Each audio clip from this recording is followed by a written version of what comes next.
We start in the United States, where Donald Trump has denounced the International Criminal Court, accusing it of illegitimate and baseless action against US and Israel.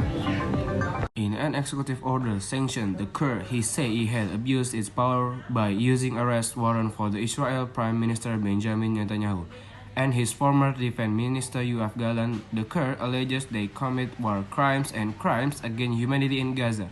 Well, on Thursday, Mr. Netanyahu met top us lawmaker on Capitol Hill. Either Israel for the US is a member of the ICC or recognized its jurisdiction.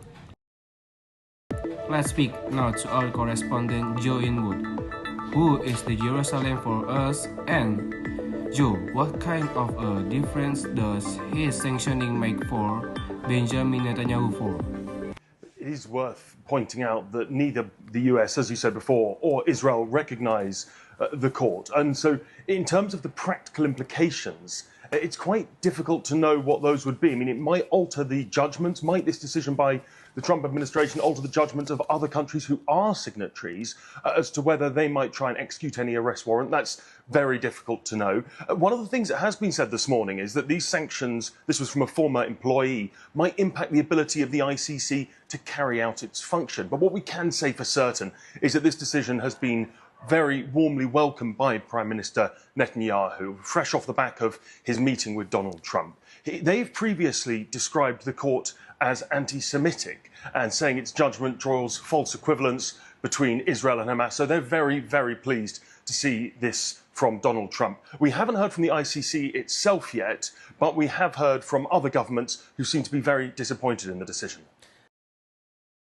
Let's bring you back to earlier this week. Donald Trump shocked the world, maybe even Benjamin Netanyahu himself, with that idea to redevelop Gaza into sort of holiday report. He made that announcement at his press conference with the Israeli leader earlier this week.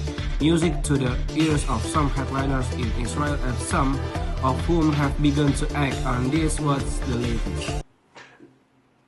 Certainly to put out statements suggesting that they want to act on it. We heard from the defense minister yesterday, Israel Katz, who said he's informed the IDF, the military here, to start making preparations to allow for the voluntary withdrawal or voluntary removal of Gazans. Now, it's interesting that they're actually not going as far, it seems, as President Trump did. He's talked about it essentially being forced. We should say that would be a crime under international law, whereas the Israeli politicians, certainly the more senior ones we've heard speak, are framing this as giving Palestinians, giving Gazans the option to leave. Now, it is very much worth pointing out that that will be met with some scepticism, you could say, by people who would say that the Palestinians, the Gazans, have been denied that right for many, many years. Well, viewers, that's all the news today, and I'm Rizki Agung Rahardian. Thank you so much for watching. Have a great day and